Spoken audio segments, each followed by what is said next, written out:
Rentable, fiable, innovant. Avec eux, ça risque de fluctuer. Mais soyez rassurés, vous serez en croissance sur le marché. Francis Gosselin, Philippe Richard Bertrand. Un duo qui prend pas ça pour du cash. Bonjour et bienvenue dans ce nouvel épisode. Vous êtes avec Philippe et moi pour une petite revue de l'actualité. Philippe, qu'est-ce qui a attiré ton attention dans les nouvelles cette semaine? Excellent papier cette semaine, selon moi, de Michel Girard. Selon moi. Selon moi. Je l'ai dit. Selon moi, sur l'amateurisme de Pierre Fitzgibbon avec les milliards de la filière batterie. Ce qu'on apprend, en fait, là, c'est que tous les investissements que le gouvernement fédéral et provincial ont faits, il y a une seule étude de 60 quelques pages, 80 pages, qui a été faite par la firme d'ingénierie Hatch, qui est une firme américaine, qui dit de ce que les médias ont été capables de lire parce qu'elle est claviardée là, au complet. Mais ce que ça dit, c'est qu'il faut protéger de manière importante le nickel qui fait partie de la batterie. Bon. Par contre, il n'y a pas d'études d'impact, il n'y a pas d'études sur les investissements. Même le responsable du budget fédéral, le fonctionnaire dont la job est de calculer ce que tous les ministres promettent, disent déjà qu'on a dépassé de 5,9 milliards, l'enveloppe qu'on s'était fixée. Tu comprends? Puis il n'y a pas une pelletée de terre qui a été faite nulle part. Ouais, c'est pas vrai. Là. À Bécancour, ça a commencé. Hey, on a acheté un terrain. Bon, big deal. Mais comme je te dis, ça risque d'être intéressant de voir. Mais là, je pense qu'on est à l'étape. On peut-tu faire des vraies études? Il y a même tu penses pas que toi, que Ford, genre, qui est une compagnie qui vaut des centaines de milliards, ou genre Nordvolt, dont on a beaucoup parlé, ou GM, qui sont joint venture, tu penses pas qu'eux, ils ont fait des études avant parlons-en. Dédier des ressources, des humains. Parlons-en. Ford, sur le Ford 150, perd 26 000 par Ford vendu. C'est un faux calcul, ça. Écoute, il y a eu plusieurs articles. Effectivement. Mais à l'époque, tu prenais Tesla, là, les premières années, là, Tesla, il perdait, je me rappelle plus, 700 millions par trimestre. C'est sûr que si tu prends la perte puis tu divises par le nombre de chars, tu peux dire, ils perdent 50 000 par char. Mais c'est pas de même que ça marche, la comptabilité, Phil. Le char, il te coûte 30 000 à produire, tu le vends 50 000, ça fait 20 000 de profit. Ford a quand même dit qu'il allait mettre la pédale douce sur les véhicules électriques parce qu'ils ont de l'inventaire. Ils n'ont pas trouvé une façon de le monétiser. C'est pas ça qu'ils ont dit, Phil. On va mettre... Puis juste, by the way, là, je sais que t'es de la chapelle du gaz, là, mais juste pour dire, le nombre de véhicules électriques vendus au dernier trimestre était comme 18% supérieur que l'année passée. Je veux dire, le nombre de véhicules vendus dans le monde augmente de manière très rapide et significativement. L'enjeu, Phil, c'est qu'en ce moment, toutes les compagnies s'y mettent en même temps. Donc, on est passé de « il n'y a aucun char disponible » à « il y a comme un peu trop de chars disponibles ». Donc, tout le monde ajuste sa cadence de production. Mais de dire qu'il n'y a pas de demande pour les autos électriques, sérieusement, je peux vous enfoncer du lithium profondément où vous le voulez, là, mais non. C'est la bataille du pro-électrique. Électricité qu'on n'aura plus bientôt au Québec. Mais ça, 180 milliards d'investissements. Ça aussi, ça va coûter 90 milliards d'investissements chez Hydro-Québec. C'est magnifique. Mais à ce qu'il il aurait trouvé du pétrole à Deschambault. Peut-être qu'ils vont avoir une raffinerie à Deschambault. Aucune question. Bref, moi, contrairement à toi, je prends vraiment le pari, j'appelle ça le pari de Fitzgibbon. Comme dans tout pari, il y a du risque, il y a des chances que ça fonctionne pas, mais Phil, il y a quand même plusieurs projets. S'il avait mis 50 milliards dans une patente, je serais comme, OK, calme-toi. Mais là, il a mis 2 milliards ici, 3 milliards là. Il y a des choses qui vont marcher. Le gouvernement, quand il met de l'argent. Robert Bourassa a mis de l'argent à l'époque, Hyundai. Sont partis d'ennui. Bing, bing, on est resté pogné avec l'usine à Bromont. Après ça, on a fait de quoi avec Norsk Hydro. Après ça, on a fait... Puis mettons, genre, là-dedans, où est-ce que tu situes la nationalisation de l'électricité dans les années 60? Ça, c'était un mauvais pari, ça, c'est un bon coup. Ça, je vais te l'admettre. Mais là, on parle de sécurité énergétique. 4 milliards de profits par année. La C-série. On a récupéré une grosse partie de cet argent-là, Phil. On a radié 1 milliard. On a radié un investissement. Puis là, il y a des excellents jobs qui se font à Mirabel. Comme je te dis. Bref. Bon. À suivre. À suivre. À suivre. Autre sujet plus véridique, celui-là. Il y a notre ami, comment il s'appelle? Changpeng Zhao, qui est connu sous le nom CZ, en fait. C'est le président de Binance. Binance, c'est la deuxième plateforme en importance d'échange de crypto-monnaies. Tu te rappelles, Phil, là, que depuis la déchéance de FTX et la condamnation de Sam Bankman-Fried, son PDG, Binance est maintenant la plus grosse plateforme pour transiger des crypto-monnaies au monde. C'est une structure un peu bizarre. Il y a des activités à Hong Kong, des activités en Chine, des activités aux États-Unis. Bref, il était accusé, M. CZ, là, pour l'appeler par son nom de scène, d'avoir fait du blanchiment d'argent puis plein d'autres opérations illicites. Et il a plaidé coupable, ce qui est quand même fou. Wow. Deux conséquences à ça. Puis moi, comme je te dis, là, j'ai essayé de faire un peu de sens de ça, mais M. Zhao lui-même s'engage à payer une pénalité de 50 millions de dollars, ce qui n'est pas du petit argent. J'ai pas trouvé sa valeur nette là, à monsieur Zhao, mais selon certaines estimations, là, ce serait dans les quelques milliards de dollars. Tu sais, ça dépend de la valeur du Bitcoin, évidemment, parce que je pense que beaucoup de ces actifs sont en crypto-monnaie. Donc, 50 millions, c'est possiblement comme 500$ pour toi puis moi. Là, c'est vraiment pas c'est quand grand-chose. même, c'est pas pocket change. Le montant frappe l'imaginaire. L'autre truc, par contre, qui est encore plus frappant, Phil, c'est que la compagnie elle-même a aussi plaidé coupable. Puis ce qui est étonnant dans ces dossiers-là, généralement, Phil, c'est que les compagnies font souvent des ententes avant le procès pour éviter d'avoir à déclarer leur culpabilité parce que ça paraît pas bien pour les partenaires des investisseurs. Dans le cas de Binance, manifestement, la preuve était tellement solide que l'entreprise s'est trouvée un peu obligée de plaider coupable. Mais pire que ça, Phil, devine combien ils ont reçu d'amende pour leur culpabilité? 4,3 milliards de dollars que va devoir payer Binance. Donc, c'est quand même un peu grave. Hein? Puis, clou du spectacle, M. Zhao, CZ, a démissionné, en fait, a décidé de quitter ses fonctions comme PDG de Binance. Donc, évidemment, ça n'affecte pas nécessairement sa valeur nette. Donc, il quitte très riche, mais il ne sera plus à la tête de l'entreprise. Donc, c'est un très mauvais jour pour une très mauvaise semaine, une très mauvaise passe pour Binance. Étonnant aussi, sur les nouvelles, là, le cours du Bitcoin a quand même perdu 1250$, donc environ 3 à 4% de sa valeur dans la journée. Il faut dire qu'avec FTX puis Binance, là, qui sont coup sur coup trouvés là, vraiment dans des situations d'irrégularité profonde en matière de finances, ça enlève un peu de confiance là, à ces devises-là. Mais ça reste quand même beaucoup, beaucoup plus élevé qu'à pareille date l'an dernier. Le Bitcoin, la principale crypto-monnaie, a pris 118% de valeur depuis un an. Autre nouvelle, c'est un peu cette revue économique qui a été faite par le gouvernement fédéral. Il y a plusieurs... la mise à jour. La mise à jour, oui. La mise à jour. Déficit à perpétuité. C'est incroyable. C'est comme si on imprimait de l'argent. Là, c'est rendu de l'argent de Monopoly. J'en parlais avec Mario Dumont plus tôt, Phil, cette semaine. Il me rappelait une affaire que, essentiellement, M. Trudeau, il a été élu sur la promesse de faire des déficits à perpétuité. On l'oublie ça parfois. Puis il a hérité quand même d'une situation, puis tu sais, qu'on aime ou pas le gouvernement Harper, etc., il y avait ses qualités et ses défauts. Mais essentiellement, quand M. Trudeau a pris le pouvoir, l'État canadien était à l'équilibre. Donc, c'est pas comme s'il y avait à dire je vais faire de l'austérité, etc. Il y avait juste à garder le cap, mais non, c'était insuffisant de garder le cap. Il fallait qu'il fasse des déficits. Est arrivé en plus de ça la COVID, et depuis, il est complètement accro là, à la dépense publique. Moi, écoute, à court terme, c'est bien le fun. Là, ça fait un peu d'argent à gauche, à droite pour le logement, pour les programmes sociaux, pour toutes sortes de patentes, mais éventuellement, Phil, cet argent-là, il va falloir qu'on le rembourse ou bien qu'au moins qu'on assure le service de la dette. Puis comme il n'y a pas de croissance au Canada actuellement, puis pour quelques mois encore, quelques années encore, ça veut dire que ça va nous coûter excessivement cher comme dette. Donc ça, c'est de l'argent que toi, moi, puis tous les Canadiens, on paye en impôts qui va devoir servir à juste payer des intérêts sur du vieux dépensé. Puis c'est un peu terrible là, pour le...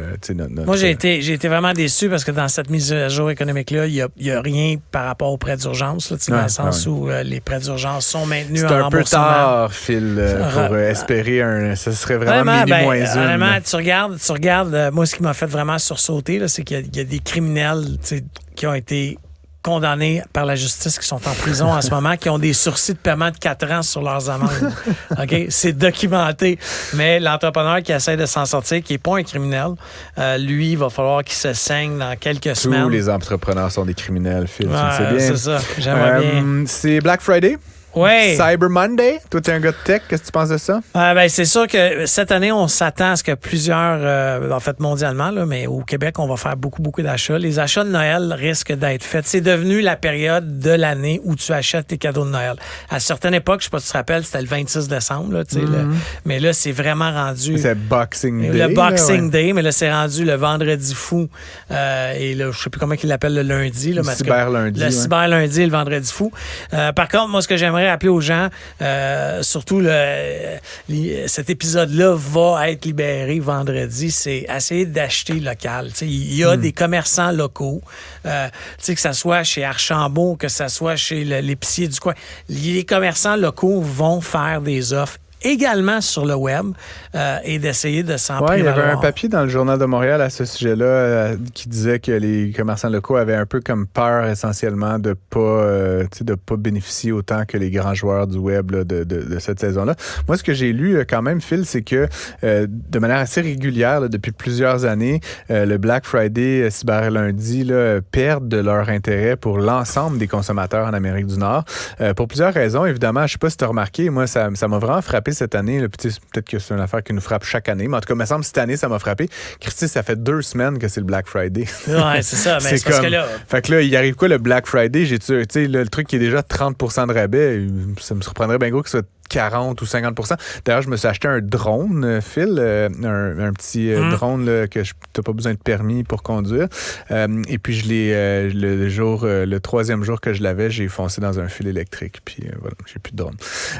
Mais j'ai eu un très bon deal. C'est pour ça qu'il y a des permis. Non, en tout cas.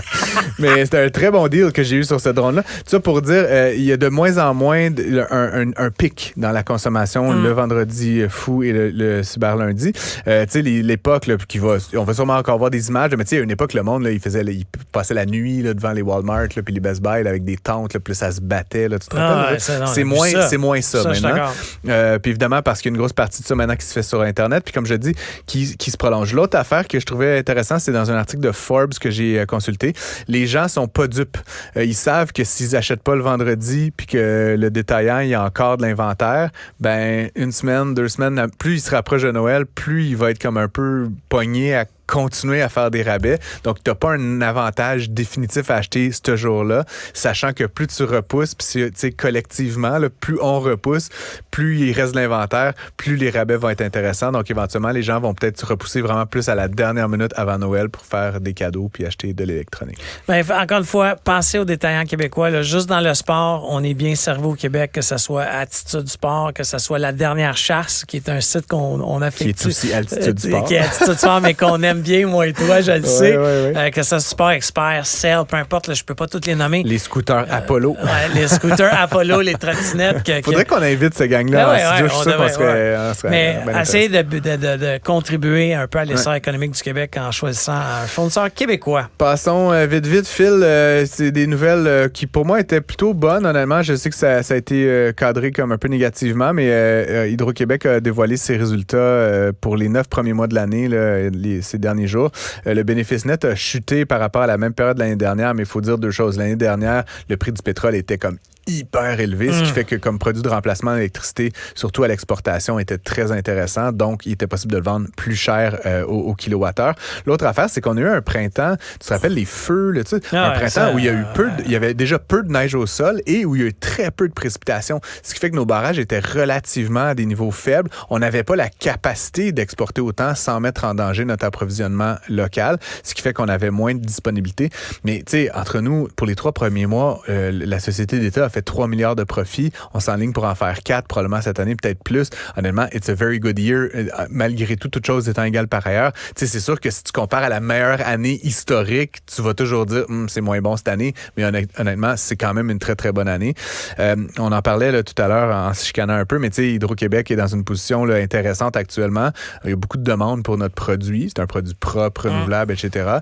Mais on est limité par la quantité qu'on sait produire. Donc là, tu le sais, là, on en a parlé, M. Sebia a un plan manifestement très ambitieux pour générer de la nouvelle production. Mais il décide pas grand-chose, ce thème-là.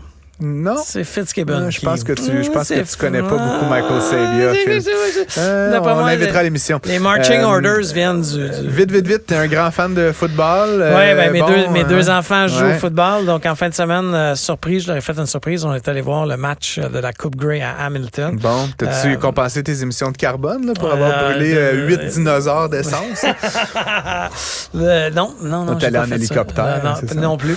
Mais chose certaine, tu sais, les gens me disaient, hey, effectivement, c'était pas budgété, etc. J'ai fait un calcul. Ton déplacement était pas budgété? Non, dans le sens où cette dépense-là que j'ai décidé de faire un coup de tête. Cher? Honnêtement, les billets ont coûté 1090 Pour 3? 3 billets, 1090 $300 chaque. 3 super bien placés dans le milieu. C'est comme en haut, mais on voyait très, très bien. Amphithéâtre, le Tim Horton Field, extraordinaire. Ah ouais? Ah ouais, non, c'est comme... C'est vraiment un bel... Bon, je sais pas ce que les gens disent, mais comparativement au centre Percival Molson, on est ailleurs, en termes d'infrastructure. Affichage bilingue. Honnêtement, j'ai été vraiment surpris, mais surtout, c'est que le voyage m'a fait réaliser que... Tu franchis la frontière de l'Ontario, l'essence qui était à 1,65 de notre côté est rendue à 1,39. Hey, c'est énorme comme... Tu peux détruire la planète plus rapidement à moins un kilomètre. À 1 kilomètre. Nice, honnêtement. Ils devraient la donner. On devrait juste brûler du gaz genre dans la rue, même. Burn, baby. Finalement, t'as dépensé tout cet argent-là. C'était vraiment un match plate, là, en plus. Là, non, c'était vraiment un bon match. Écoute, ça nous a tenus. Puis il y avait plus de monde dans l'amphithéâtre. 11 secondes de la fin. Je suis pas un grand fan de football, mais le match était extraordinaire. À se ronger les ongles jusqu'au... Il y avait plus de monde dans l'amphithéâtre qui votait pour les Alouettes. Ça, c'était surprenant. Et les gens de Hamilton... Ils votaient? Pas votés, mais qui cheeraient. Sauf que, en plus, les résidents de Hamilton, parce qu'il y avait beaucoup de monde des Tiger Cats, eux étaient clairement pour les Alouettes. Ah ouais? Ils détestent l'autre équipe. C'est comme la rivalité Canadien-Boston. Eux, ils ont ça avec l'autre équipe. Alors, ils se sont comme tous rangés vers les Alouettes. Ça faisait une ambiance extraordinaire. Puis quel bel investissement de la part de Pierre-Carl Pelado qui a fait cet investissement-là à titre personnel. On dit qu'il n'a pas dépensé beaucoup pour acheter l'équipe. L'équipe était à perte depuis plusieurs années. À l'époque où il l'a acheté, c'était à perte. Ceci dit, maintenant qu'on a eu une saison record comme celle-là, avec un super beau résultat final, je pense que ça a repris de la valeur. Puis j'en ai parlé justement avec Mario Dumont là, à ma chronique plus tôt cette semaine, mais les équipes qui valent d'argent dans le football canadien, c'est 50 millions de dollars. C'est bien, là. Je veux dire, surtout s'il a payé... Ouais, mais ça, c'est une équipe top. Oui, genre les Argos ou les Tiger Cats. Ils ont leur amphithéâtre.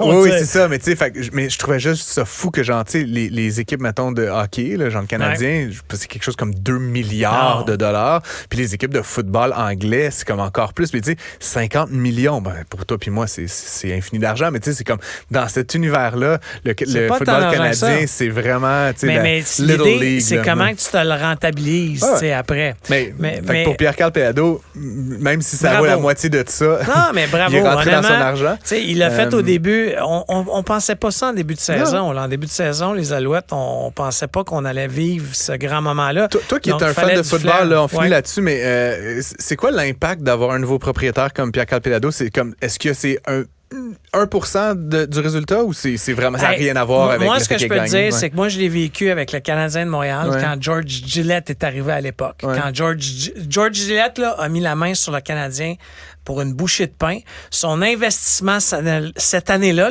gros investissement, ça avait été de changer l'anneau. Tu sais, l'anneau là, qui est clair. C'était ça son big investissement. Mais ça a complètement redynamisé le club. Ça amène une nouvelle club. Genre, ils ont gagné des matchs? Non, mais pas nécessairement. Mais au niveau marketing, ta stratégie change. Deuxièmement, M. Gillette a mis du nouveau monde comme dans l'exécutif du Canadien. Mais Pierre-Carl Pelado, as-tu fait ça? Parce que c'était un peu discret. Il a acheté, puis là, un an plus tard, ils ont gagné, mais on a comme... Contrairement aux Canadiens, que genre 14 fois par jour, même moi qui est pas... je connais les joueurs, je sais qu'est-ce qu'il fait Martin Saint-Louis. T'as pas le choix de suivre le Canadien. Mais les j'ai Alouettes, comme le feeling, ils ont gagné la Coupe Grey. Il a regardé ça aller, je le connais pas personnellement, mais quel flair. T'sais, honnêtement, il l'a pas fait, je pense pas de la manière que ça va être lancé. Il disait que c'était pas économique. Non, c'était pas économique, mais là, ça l'est va, devenu. ça va aider. Un autre qu'on invite à l'émission, s'il nous écoute, Pierre-Carl, tu peux descendre, on t'accueille anytime pour parler de football. Bref, c'était notre revue de l'actualité. On se retrouve pour un prochain segment tout bientôt. Si le temps, c'est de l'argent, il faut l'investir là où il y a de la valeur. Vous écoutez Prends pas ça pour du cash. Pénurie de main-d'œuvre, marque employeur, rétention des employés, mobilisation du monde. Es-tu mobilisé, Philippe? Très. Richard Bertrand? On voulait parler de ça. C'est évidemment un des sujets qui reviennent un peu en boucle à l'émission, mais avec différents angles. Pour en parler, on a le plaisir de recevoir pour une deuxième fois. Ça commence à faire un bout qu'on a l'émission. Manon Goudreau, qui est la présidente directrice générale de Dada Communication. Accessoirement, qui est la chairwoman, la présidente du conseil de l'Association des agences de communication créative du Québec. On lève notre chapeau pour ce bel engagement. Manon, comment ça va? Ça va très bien. Vous aussi? Oui, ça va bien, mais en fait, surtout, comment va la com? Comment va le marketing? Comment ça va? Le marché? La business, là, ouais. C'est une grande question. On va prendre 20 minutes, je pense. C'est bon. Premier segment, mesdames et messieurs. Je pense que tu as parlé de pénurie de talent. Mm-hmm. Donc, c'est une industrie qui, comme bien d'autres, est dans un contexte de pénurie de talent, mais on a un écosystème qui est super fragile avec tout ce qui se passe au niveau des médias, puis de l'impact que ça peut avoir sur la culture. Donc, disons que l'écosystème est fragilisé. OK. Puis, évidemment, l'année 2024, ça va être un peu mollo. Peut-être. C'est toi l'économiste. À toi de nous dire, mais tout dépend bien sûr de l'offre. Je chuchote les réponses à Manon depuis quelques mois. En fait, je dis 2024, Manon, ça sera pas super. Manon, on n'est pas là pour parler de généralité, mais bien parce que vous avez chez Dada fait paraître la semaine dernière un rapport sur ce que vous appelez la réconciliation des expériences. Déjà, avant de rentrer dans le vif du sujet, c'est quoi la réconciliation à la sauce Dada Communication? C'est vrai que réconciliation, c'est pas un terme qu'on utilise normalement dans un contexte de communication marketing. La réconciliation, c'est finalement que dans les organisations actuellement ou dans les entreprises sont organisées où le marketing va s'occuper de l'expérience client. Les ressources humaines vont s'occuper de l'expérience talent, puis les communications s'occupent généralement de l'expérience corporative citoyenne. Nous, ce qu'on dit, c'est que normalement, les organisations devraient parler d'une seule voix et devraient tenter de réconcilier les messages et les expériences pour qu'il y ait une plus grande cohérence auprès de ces personnes-là, ces humains-là qui peuvent porter plusieurs chapeaux. Pourquoi adopter un vocabulaire et des messages qui sont différents à des clients ou à des talents quand un client peut être un talent peut être un client, puis un talent peut être un citoyen observateur de la marque. Mais en fait, on voit, il y a une tendance où est-ce que les RH traditionnels s'alignent beaucoup avec les départements marketing. T'sais, ça devient RH et marketing. Les agences, ou du moins pas les entreprises très innovantes ont ce réflexe-là de jumeler. T'sais, souvent, là, dans une entreprise manufacturière, les RH sont aux opérations, sont même des fois aux finances. D'amener ça au marketing, ça amène tout un état d'esprit différent. Mais tu l'as dit, par contre, tu as dit les entreprises très innovantes. Et tu as raison. Parce que ce qu'on constate à l'heure actuelle, comme il y a la pénurie de talent, on la vit de façon très intense. D'ailleurs, Francis, dans une dernière conférence, tu disais on est à l'âge d'or de la main-d'œuvre. Donc, à l'heure actuelle, la pénurie de talent se fait vraiment vivre et beaucoup d'entreprises décident de créer des marques employeurs pour attirer, retenir, mobiliser, mais en font une offensive qui est complètement à part, puis qui est complètement déconnectée du cadre stratégique de l'organisation. Mais les organisations qui sont plus modernes et plus innovantes comprennent que d'avoir un vocabulaire qui est différent et faire vivre des expériences qui sont différentes à des gens qui peuvent porter plusieurs chapeaux, ça peut amener un certain cynisme chez les humains qui observent ou qui vivent ces entreprises-là. Pourquoi on fait un papier, un livre blanc comme celui-là maintenant? Pourquoi pas il y a 2 ans? Pourquoi pas dans 2 ans? C'était quoi ton urgence de vivre, Manon Goudreau, de faire ça là, maintenant? Je pense qu'il faut battre le fer quand il est chaud. Puis c'est aussi, à l'heure actuelle, beaucoup d'entreprises parlent de marque employeur en ce moment. Puis on sentait le besoin de recadrer ou amener le discours dans un chemin de cohérence. Justement parce que beaucoup trop d'entreprises décident de faire, puis là, je vais dire grossièrement, des patentes à part, de développer des offensives pour recruter, attirer, mobiliser, mais qui sont vraiment déconnectées. On sentait le besoin d'amener une certaine cohérence dans ce qui se fait. Puis aussi pour permettre aux organisations d'être plus performantes, puis d'avoir un impact véritable. Puis je connais pas assez le domaine des agences ou du média, mais j'ai comme le feeling, si on regarde du moins dans mon secteur d'activité, la technologie, après 10-15 ans de croissance soutenue, là, sauf que là, il y a eu beaucoup de mises à pied. Là, le programmeur qui se retrouvait une job en 2-3 jours, là, ça peut prendre 3-4 mois en techno à Montréal. OK? Puis si tu es un cadre, ça peut aller même plus loin que ça. Là. Ça peut prendre jusqu'à 6 mois de trouver quelque chose d'équivalent en technologie. J'ai comme le feeling que les communications et les médias vont vivre ça par le ralentissement économique, la crise des médias. Des groupes comme on fait partie nous-mêmes à Cube Radio. C'est un prophète de malheur. Hein? Non, mais en fait, excuse-moi, c'est une question. Est-ce que tu penses que ça pourrait pas arriver au niveau des médias et des agences que... Il y a beaucoup d'entreprises qui mettent du monde dehors en ce moment. TVA, la semaine dernière. Juste ça, c'est 550 personnes sur des marchés qui sont relativement pas très grands. Là, à Québec, à Trois-Rivières, à Montréal. Ça fesse. L'avenir va nous le dire, mais dans le cas d'une agence comme la nôtre, nous, notre raison d'être à l'heure actuelle, ou notre raison d'être tout court, c'est de prendre des enjeux d'affaires, d'organisation, puis de proposer des solutions qui sont créatives, stratégiques et créatives pour justement répondre à ces enjeux-là. L'objectif, c'est que l'ensemble des agences puissent faire la même chose, puis que comme industrie, on puisse réussir justement à démontrer la création de valeur sociale, économique et culturelle. Puis je pense que c'est l'enjeu de notre industrie à l'heure actuelle, parce que c'est une industrie qui est extraordinaire et qui peut justement, dans le contexte actuel, le contexte économique actuel, peut aider et propulser des entreprises. Puis nous, cet élan-là, chez Dada, c'est justement de permettre aux organisations de prospérer et d'avoir encore plus d'impact. Puis tout ça, ça passe par l'humain. Ça passe par une réflexion de réconciliation. Je reviens au texte. Dans le texte, vous identifiez 5 recommandations. Dans le fond, là, ramener les expériences sur un pied d'égalité. Tu les as toutes un peu mentionnées, mais je voulais les citer. Fixer des objectifs communs aux fonctions réconciliées, centrer la réflexion sur l'ambition de l'organisation, sa raison d'être, établir des ponts plus nombreux entre les expertises et les silos, puis rétablir la confiance en adoptant une perspective de long terme. Est-ce que c'est facile de mettre ça, parce que c'est beau écrit de même, là, mais est-ce que c'est facile de mettre ça en œuvre? Ça semble être quand même ambitieux comme programme, non? C'est comme manger un éléphant. On y va une bouchée à la fois. Je pense que l'essentiel, puis ces temps-ci, j'ai le privilège de donner des conférences sur la marque employeur, puis à toutes les fois, ce que je dis, c'est... Une très bonne conférencière. C'est bon, ça. Je vous la recommande. L'objectif à l'heure actuelle, s'il y a une première chose qui est à établir, c'est que les organisations se reconnectent sur leur raison d'être, sur leur ambition, connectent leur démarche employeur là-dessus. Parce qu'ils sont déconnectés? Parce que... Puis là, je vais avoir l'air de radoter, là.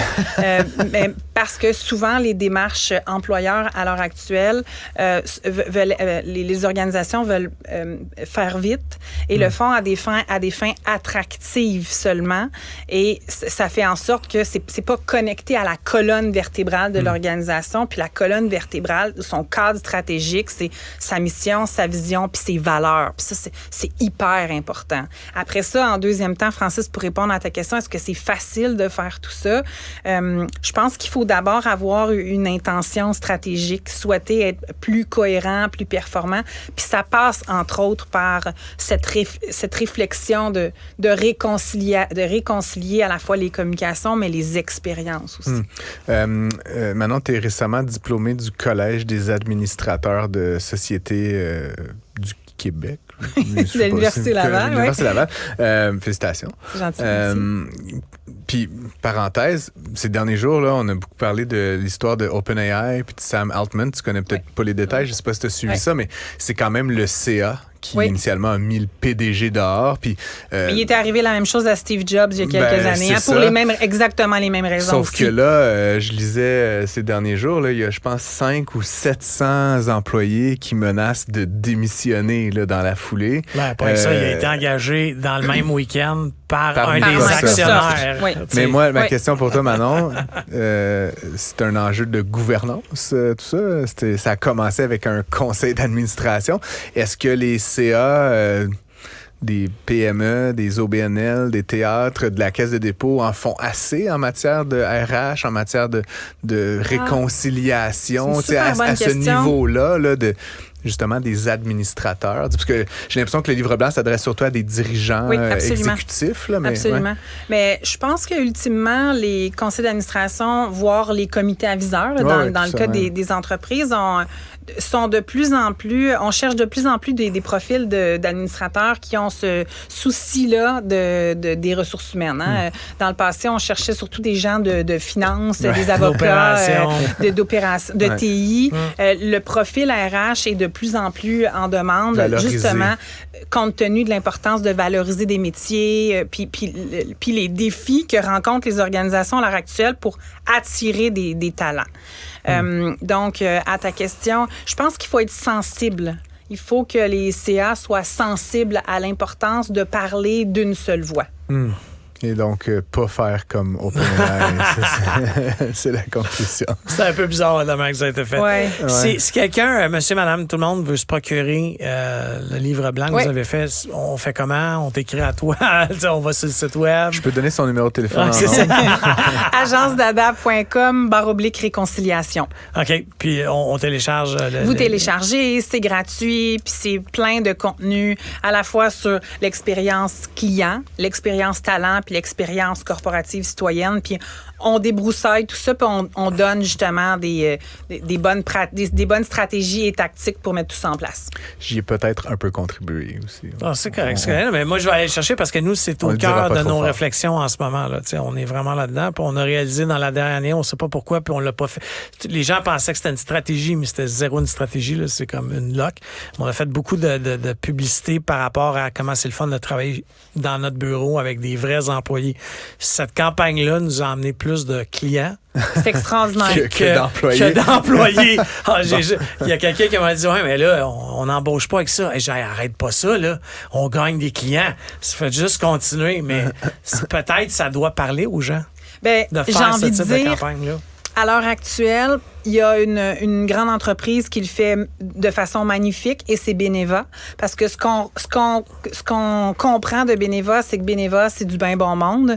Puis c'est du bien bon. Ce message-là interpelle à la fois des employés, réconforte des employés, interpelle de futurs employés et interpelle des clients qui ont envie de se faire servir de façon empathique. Donc, par du bien bon monde. Par du bien bon monde. Donc, c'est pour moi un exemple d'entreprise québécoise qui fait très bien dans le domaine de la réconciliation.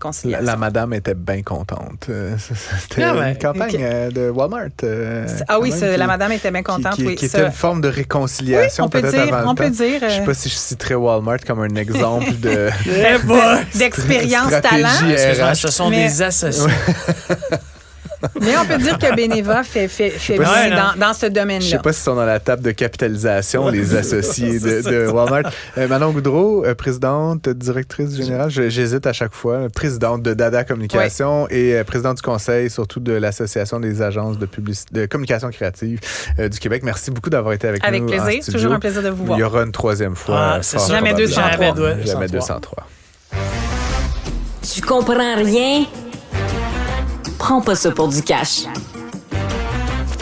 On répond à tes questions. C'est maintenant le temps de la question du public. On vous rappelle que vous pouvez nous écrire à studio@cube.radio. Il y a de plus en plus de monde qui le font. On apprécie beaucoup. On choisit vos questions. Pensez pas que si on ne touche pas à votre question, c'est que ça prend du temps des fois pour vérifier, puis réfléchir à la question, à la réponse plutôt. Mais Francis, cette semaine... Faut la copier-coller dans ChatGPT. Alors, cette semaine, la question qu'on a eue, Le dernier rapport mensuel de Statistique Canada sur l'indice des prix à la consommation, ou l'IPC, montre une relative stabilisation des prix. On dit que les prix ont augmenté de 3,1 % là, d'octobre à octobre 2022 à 2023. Mais l'immobilier, c'est un des indicateurs qui continue à augmenter rapidement. Pourquoi? Question super intéressante. Ce qu'il faut savoir, en fait, c'est que, tu sais, là, j'aime toujours dire que dans l'inflation, il y a 4 affaires. La première chose, c'est quand l'argent est pas cher. Puis quand l'argent est pas cher, c'est le taux d'intérêt. Dans le fond, si je te prête une pièce, Phil, puis que je te dis dans un an, tu m'en donneras une pièce, ben, tu vas m'emprunter 1000 pièces, 100 000 pièces, $1 million, parce que dans un an, tu as juste à me redonner mon argent. Si je te dis, je te prête $1, puis dans un an, tu vas me redonner une pièce et 15, mettons, ben là, tu vas dire, ouais, OK, parce que là, 1000 pièces, c'est 1150, 1 million, c'est 1 150 000. Fait que plus le taux d'intérêt est élevé, plus ça va être cher. Non, tu comprends le concept? Oui, je comprends le concept. Bon, quand l'argent est facile, on emprunte plus. Quand l'argent est cher, on emprunte moins. Fait que ça, c'est la première chose. Puis ça, c'est la Banque du Canada, le taux directeur qui fixe ça. La deuxième chose, c'est les déficits gouvernementaux. Puis ça, au provincial, on s'aligne tranquillement pour arriver à l'équilibre. Au fédéral, on en a parlé, complètement hors de contrôle. Puis quand le gouvernement pitche de l'argent comme ça dans l'économie pour faire des logements, pour transfert aux personnes, pour des programmes sociaux, grosso modo, il rend de l'argent disponible que le marché lui-même ne génère pas. Là. Il y a des vertus à ça, mais grosso modo, plus il en met, plus il y a d'argent facile, ben, plus les gens ont de l'argent dans leurs mains, plus ils vont dépenser. Donc, le gouvernement, évidemment, produit de l'inflation. Puis, on a parlé des chèques de 500 $, mais n'importe quelle mesure qui consiste à prendre de l'argent des taxes, puis s'endetter, puis en rejeter dans la société, contribue à l'inflation.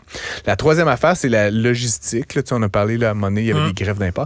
Puis la dernière affaire, le quatrième, c'est la psychologie. Puis pourquoi je te raconte tout ça? C'est qu'en fait, l'immobilier, c'est une catégorie de biens qui est un peu séparée de tout le reste. Parce que les tomates, les voitures, toutes les chaises, là, tous les biens de consommation qu'on peut acheter, la plupart des choses qu'on achète dans la société, on peut payer avec notre carte de crédit, mais grosso modo, on les achète cash. Tu sais, on va à l'épicerie, là, c'est assez rare que tu te demandes une ligne de crédit payable en 36 versements pour acheter ton steak. Tu sais, tu payes cash.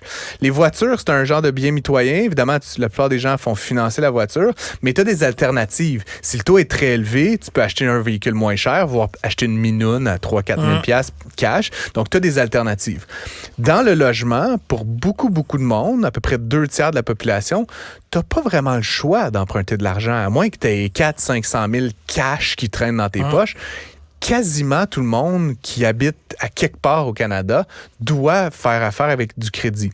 Puis, tu as à peu près 1/3 de la population qui est chanceuse, souvent plus âgée, qui a plus de dette par rapport à la propriété. Ça, on les exclut.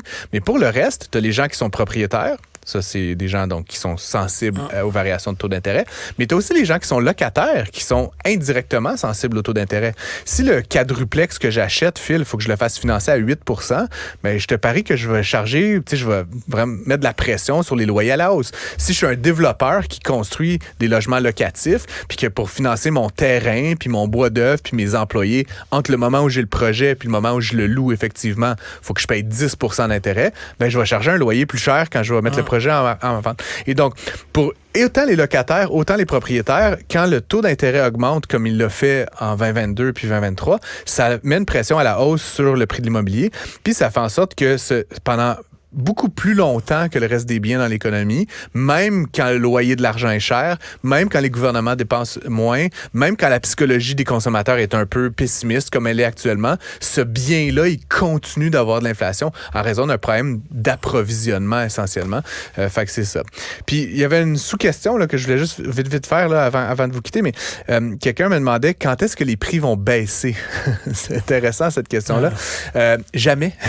c'est plate à dire, mais en fait, l'affaire avec l'inflation puis l'indice des prix à la consommation, c'est que ça mesure l'augmentation année après année. Hein. Fait que là, c'est 3,1 % d'augmentation. C'est moins que le 8 %, le 8,4 % qu'on avait eu, mais ça reste une augmentation.